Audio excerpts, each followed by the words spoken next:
Let's talk about how to handle mirrored sheet metal parts and how to generate drawings. This part is a sheet metal part. This part is a mirrored version of the part mentioned earlier. This is also a sheet metal part. It's also a mirrored version of the previous part.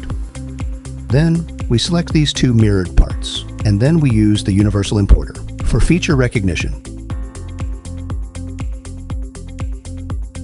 The result of the feature recognition is you can see that this part becomes an input.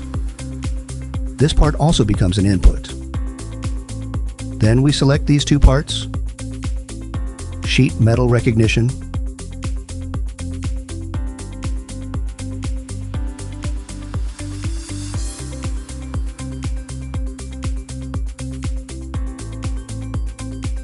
after the process is complete, these two parts become pure sheet metal.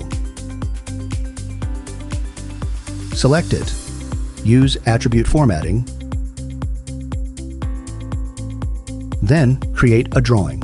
When creating the drawing, in the settings, use this shape and save it.